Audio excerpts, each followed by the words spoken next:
Taste aversion occurs when one associates the taste of a certain food with symptoms caused by a toxic, spoiled, or poisonous substance.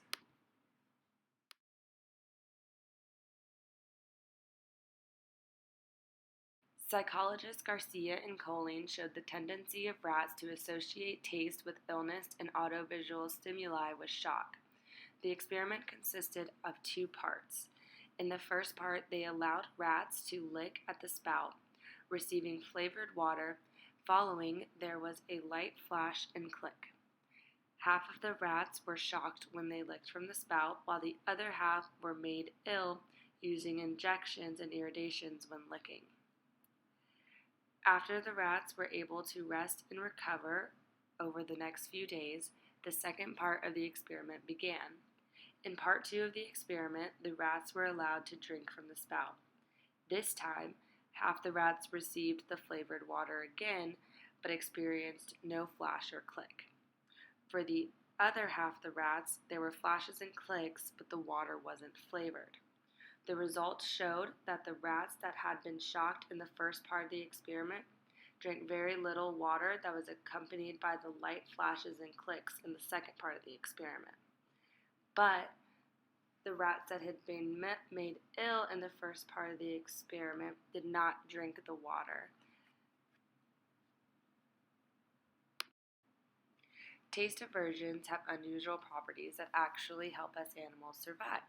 One example is how taste aversions can be acquired with up to 24 hours between consumption of the food and the illness.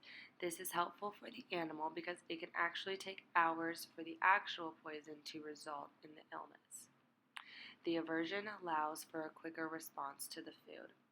Another example of unusual properties is taste aversion learning, which actually helps us avoid the poison and enhancing our survival. The last example of unusual property of taste aversion is that the taste aversion can occur even after one association with the food. This helps ensure our complete avoidance in the future and allows our survival chances to be greater. One example of a taste aversion application is actually given in the Psychology of Eating and Drinking by Logue. She highlights an experiment done by Gaston and his colleagues when they worked with sheep ranchers out west. Coyotes were attacking the sheep, and the ranchers wanted to kill the coyotes, but the coyotes are actually a valuable part in the ecosystem because they control the rabbit population. So the researchers instead decided to take over and used a sheep bait that they induced with illness-causing drugs for the coyotes to eat. After the coyotes ate it, they experienced an aversion and afterwards would not attack the sheep or even approach them after this occurred.